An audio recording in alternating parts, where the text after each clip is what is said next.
Happy Easter, everybody. It's Greg here. It's a beautiful day. It's Easter 2018, and I hope everybody's, having a good Easter. I hope that, you're spending time with your family, and that if you're Christian, that you remember what the day is all about, and meditate a little bit and think about, pray about, the sacrifice that our loving God made for us, so that we could have such a, beautiful world to live in. Sometimes it's not so beautiful, but, today it's beautiful. It's very sunny, it's warm. But I just wanted to talk about something that I've been thinking about a lot, and that's the having the right mindset. I've done videos on this before, but I'd like to do another video on it again. And I did a video a few weeks ago about the rule of threes, and the willpower. Having the willpower to survive is many times more important than the skills to survive. Because you can have a ton of skills, but if your willpower or your mind is not right, those skills are going to be useless. So many times, your mindset is critical for any type of survival situation, whether it's, the typical stuff you would see on TV, like a wilderness survival, or, surviving in an alleyway somewhere if somebody's trying to, rape you or kill you or jump you, or if you're in a bar and you get into a fight, things get out of control. Or if you're in a survival situation, SHTF, crap hits the fan, without rule of law type, doomsday type scenario, where the whole country's in chaos, or maybe a regional area's in chaos. Your mindset is the most important thing, and I think a lot of preppers forget about that, because they focus so much on the gear and the guns. But really, it's your mind. Your mind is the most powerful tool that you have. Your mind and your hands, your body.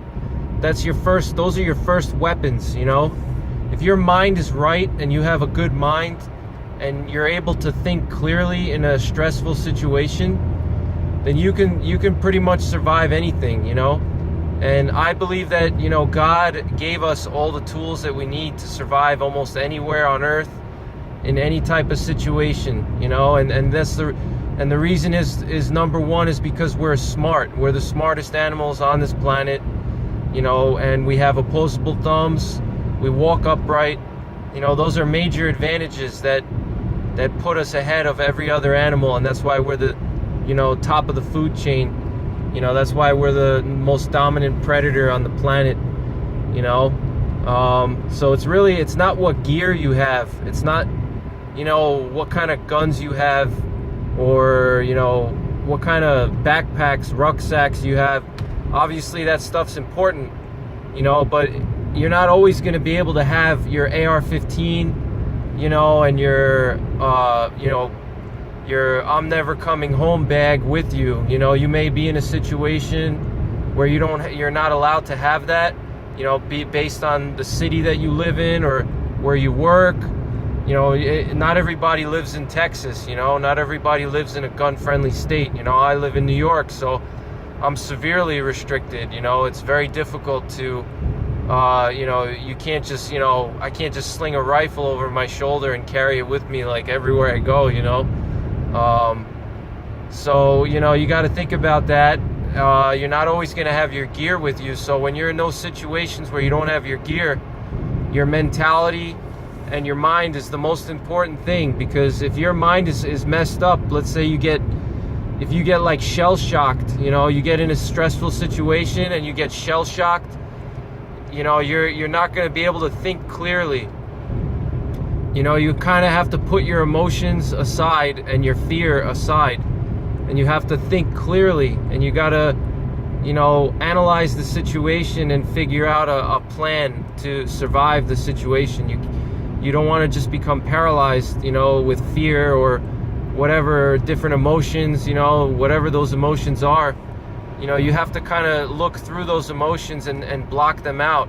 And sometimes that's tough, you know, but that's what you have to do, you know. And you know, and another part of your mentality is that you have to tell yourself, I'm gonna do whatever it takes to survive. You know, if you have that in your mind, then nothing can stop you, you know, because if you're like, let's say you're in a wilderness situation, all right, let's say you go hiking and you get lost, you know, for whatever reason you veer off a trail, and now all of a sudden you're in the middle of nowhere and you have nobody with you, you know, there's no cell reception, whatever, and you have to survive. You know, if you're squeamish about, let's say, you know, eating bugs, or if you're squeamish about hunting to, you know, kill an animal to survive, you know, obviously that's not ideal, but these are things that you may have to do in a worst case scenario, you know, to survive. You know, you may have to use,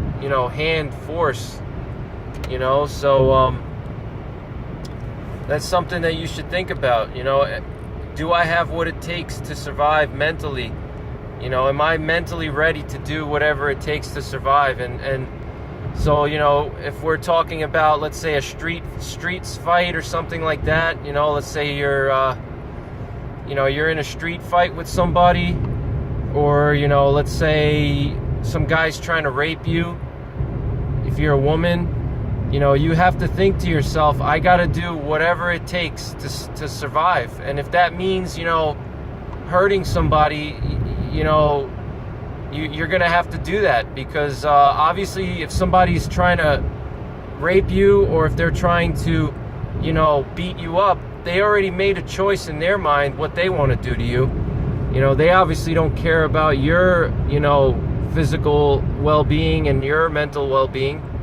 So you have to, you know, take the fight to them. You know, you can't be in like a defensive position, or in a you don't want to be a victim. You know, you have to fight back, you know, and you have to do whatever it takes to survive. And in that situation, if it means, you know, gouging eyes, if it means, you know, using your environment, you know, if there's some weapons around, like, you know, if you have to take a rock and smash someone in the head, you know, I'm not advocating any kind of, you know, violence, but, you know, in a self-defense situation, you know, your life is the most important thing, you know, and, you know, you could deal with the courts and everything else afterwards, but if you're not alive to live through that, then you're not going to be able to, you know, plead your side of the story. So, you know, you got to do whatever it takes to survive. You know, if your life is in danger, you know, whatever the situation is, you have to say to yourself, I'm going to do whatever it takes to get out of this situation and to survive it. And you can't limit yourself, because if you limit yourself and you say, oh, you know, I don't want to kill an animal, or, you know, I can't imagine, you know, hurting someone else or something like that. You know, sometimes that's what it takes to survive, you know, and if you don't, sometimes that's what it takes, unfortunately, you know, and that's what you have to do. So, you know, think about that a little bit, you know, and keep that in the back of your mind, you know, and always have that in your mind that, you know, I'm willing to do whatever I have to do to survive. And like I said, I'm not advocating anything illegal. I'm not advocating, you know, violence or anything like that, you know, but if your life is in danger, you know, you got to survive, and you got to do whatever it takes to survive. So that's just my quick little rant for today. I'm going to be doing a video on, you know, urban survival. I'm going to add another video to my urban survival series. I'm going to talk about water purification, procuring water in an urban area, you know, where you can find water sources in an urban area, and you know, things that you should consider if it's like a post SHTF situation, and, you know, you have to gather water, because water is going to be your first priority, especially in an urban area. Water is probably the things there's a big shortage of water in urban areas, you know, because there's not a lot of, you know, natural lakes and streams and stuff like that, reservoirs, whatever. So urban areas, water is going to be the hardest thing to gather if you're in an urban survival situation or a SHTF situation and you're trying to get home on foot. You're going to have to get water somewhere, and so you got to think about, okay, where am I going to get this water from? Am I going to be able to buy it? Am I going to be able to find it somewhere? So I'm going to do a video on that, and then I'm going to talk about things that you need to think about when you're drinking water from urban sources. There may be contamination. There's ways that you can filter contaminants out. It's obviously not going to be 100% bulletproof. There may still be contaminants in there, but if you're dehydrated, you're going to want to drink some water regardless. You don't want to, if the water's a little bit contaminated, you're going to want to drink it, even though it's not fully purified like a bottle of water at the store. If you're in a life or death situation, that's what you're going to want to drink the water anyway, because the water's more important. If there's a little bit of contaminants in there or bacteria, you'll survive that, but if you don't drink water, you'll die. So that's something to think about. But I'm going to talk about ways that you can filter water and get contaminants out in the field from my own research that I've done. I'm going to share some ideas that I have. I'm not like a expert on this topic. I'm just sharing you what I've thought about and what I've done, and so you can learn from me if you want. So I'm going to do a video on that, and then I'm going to do a video on wilderness defensive tools. If you're stuck in a survival situation in a wilderness area, or even if you're just hiking or camping in a wilderness area, there's a lot of things that you can do to defend yourself, from large predators.